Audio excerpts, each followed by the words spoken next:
and the worst inflation in the history of our country. That is really tantamount to not having a good 4 years, right? In other words, Sleepy Joe and the people that ran the auto pen were a complete and total disaster for our nation. They were a disaster for our nation. Had they won the election less than 1 year ago, we would have been, as I've often said, Venezuela on steroids. Now I'm Venezuela's biggest fan. We're working with them, but they came down from a very high number to a disaster, a disaster. And we would have been Venezuela on steroids, and we're bringing Venezuela back, and we're going to be great for Venezuela, great for our country. We're taking in, as I said, millions and millions of barrels of oil, and now they're coming in initially on a daily basis, 50 million, and values of over $5 billion. That's in 1 day. Just think of it, the biggest ships in the world can take 1 million barrels. The biggest ships in the world take 1 million. We have 50 million barrels. We need 50 of the biggest ships in the world just to get it out. We're bringing it in to be refined. It's an incredible feeling. It's great. Winning is a good thing. We're going to work with Venezuela. We'll make that country very strong again. We'll get oil prices down even further. We have it down at about a 6-year low, 7-year low, but we're going to get it down further. Joe Biden gave us a colossal stagflation catastrophe, but my administration's rapidly and very decisively ended that. We have quickly achieved the exact opposite of stagflation, almost no inflation and super high growth. So we have the highest growth we've ever had. Think of that. The highest growth we've ever had, and we've only been there 11 months. Think of what we can do for the rest of it. But do we have wood around here? I want to knock on a little wood. They have one little, everything's plastic nowadays. It's very tough. Now we have the greatest growth, and we have, inflation way, way down. But we inherited terrible growth, and we inherited the worst inflation in the history of our country. The fake news would say 49 years.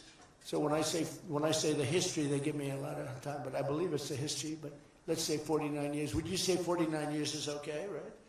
It's pretty bad. What do you think, Mr. Senator, Mr. Future Senator? I'd say 49. What sounds worse, 49 years or history? I think 49 years almost sounds worse. Maybe I'll just use it and I won't argue with these people. As of this morning, core inflation for the past 3 months has been just 1.6%. The numbers we just announced just before I came on stage. And GDP is smashing expectations with the fastest growth for this country in many years. The fourth quarter is projected at 5.4%, and that's despite the Democrat shutdown where we lost at least 1.5 points. The Democrat shutdown, we would have had close to 7. Think of that, close to 7 they were projecting to, the fakers were projecting to. And if we keep deregulating and adding more capacity, like I saw today at Ford, and if we don't raise interest rates every time good news is mentioned. In the old days, I'm probably old. I used to be up at these lecterns and I'd say, I'm younger than pretty much everybody in the room. Now I say I'm older than pretty much everybody in the room. I like it the other way better, actually. But you're too young. But in the old days, when you had good numbers, interest rates would go down. When you had good numbers, the market would go through the roof. That's the way we're going to make it again. That's the old-fashioned way. That's the right way. Today, if you announce great numbers, they raise interest rates to try and kill it. So you can never really have the kind of rally you should have. What happens and what we want, we're going to have a lot of great months, a lot of great quarters. I want the market to go up. You announce unbelievable numbers and the market goes down because they know you're going to do everything possible. In the Fed, we have a real stiff in the Fed, but that's for another day. But they raise rates. So everyone says, oh, they announced great numbers. It's great, great, great. And the market goes down because they immediately raise rates. No. When the market goes up, they should lower rates. You want to see 20% and 25%? You want to see what we can do? We've got to go back to an old standard. When there's good news, the market should go up, not go down. Does that make sense to everybody? And that's the way it used to be for most of the time. That's the way you make a country great. But our growth potential is unlimited and it could be much higher if we went back to sanity. We're not doing it anymore. We're talking about the head of the Fed, And I want somebody that when the market is doing great, interest rates can go down because our country becomes stronger. See, you view it differently. Our country becomes stronger, and therefore interest rates should go down, not up. They kill every rally. If it's, no matter who, if it's beyond me as president, it's no matter who's president. You have a good quarter, and they want to kill it because they're so petrified of inflation. And growth and inflation don't necessarily go hand in hand. You can have growth and very low inflation. In fact, oftentimes growth is good for low inflation. So we're going to work on that, Scott, right? I think we're going to work on that very hard. I mean it so strongly, it's sickening. We announce good numbers and we see the stock market drops 300 points. I say, what the hell is going on? Do you agree with me? It should be just the opposite. All right, Scott agrees, so I'm very happy about this. That means if he didn't agree, I wouldn't do it. But we're already growing double, triple, and even quadruple the speed of almost every other major economy on Earth. We're the #1 economy on Earth, too. And the results are in, and the Trump economic boom is officially begun. It's really begun almost from the beginning. Almost begun if you look at it really from November 5th. You know, on another metric, just before the election, it was almost impossible to get people to join the military. We had the worst enlistment in the history of our country, the worst.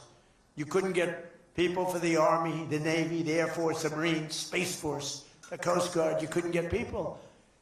And since right after the election, but especially since after January 20th when we took office, we have now the strongest enlistment we've ever had in the history of our country. We've never enlisted people so quickly, so easily. And we enlist by merit now. You know, we won a Supreme Court case that said you hire by merit. You go to college now by merit. Everything's by merit. Our country became great because of merit. And we have done some job. But think of it, a year and a half ago, we had the worst enlistment in history, and now we have the best enlistment. Things like that don't happen.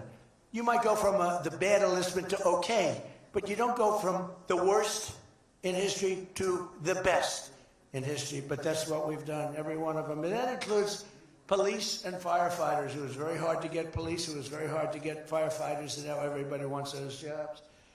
In 4 years of Biden, they secured less than $1 trillion of new investment in the United States. So 4 years, less than $1 trillion. In less than 1 year, I've secured commitments for over $18 trillion from all over the world, the most ever for any country.